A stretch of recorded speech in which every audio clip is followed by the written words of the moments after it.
True story, true story. So if these social platforms now, it's our new form of museums, theater, cinema, everything. It's a new form of everything. What are that? What are preserving and what are we losing? I mean, simply because the media changed. The media preserves a lot better. You know, the ancient Romans made statues that have, since lost all of that. Or we wouldn't They're have no enough longer space for everybody to go. exactly.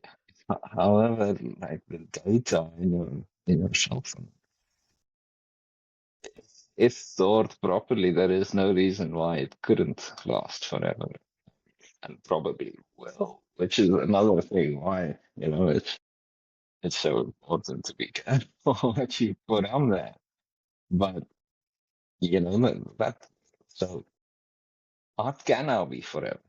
And we see this. We see you talked about us rehashing things. So that's exactly what a meme is. It's us taking this piece of art that somebody else made, and we can use it over and over, and we can maybe change the quote and use it over and over and over. It's the gift that keeps on giving, and before you know it, Kermit the Frog is, there is probably more photos of Kermit the Frog on the internet than anyone on the Hollywood Walk of Fame. That makes me think about Mr. Bean, you know? Yeah.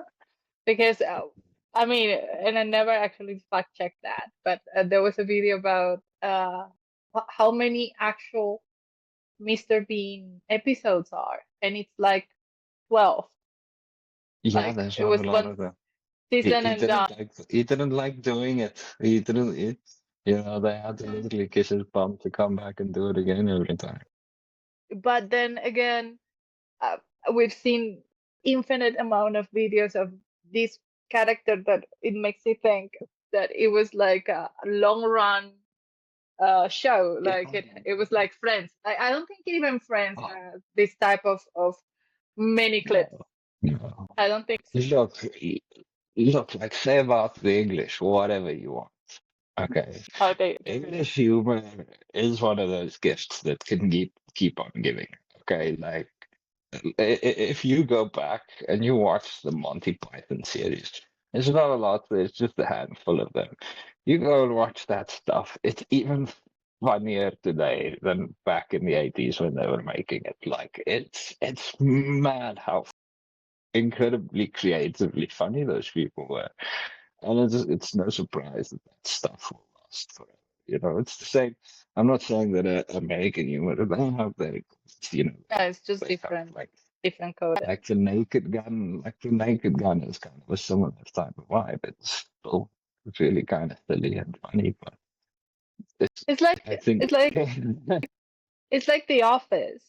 I didn't know. I mean, we all know The Office, the American style, because it's Steve Carell and all these things that is widely known. yeah, But it really disappeared from the origin, which was The Office UK. Like yeah. the British one. I mean, not everybody recognizes that it was something before because I mean, talking about the art of comedy, and if you take it into the world of skit comedy. In other words, these short scenes where you can do these skits and tell basically elaborate jokes. You're just not going to beat the British at that. Like, they're wonderful at it.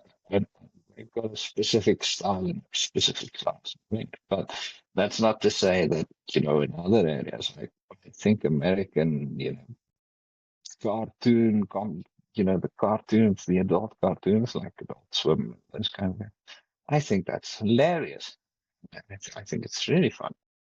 And I mean, they have to basically do that in order to be funny, because if anybody said the things that some of these characters say, they'd go to prison.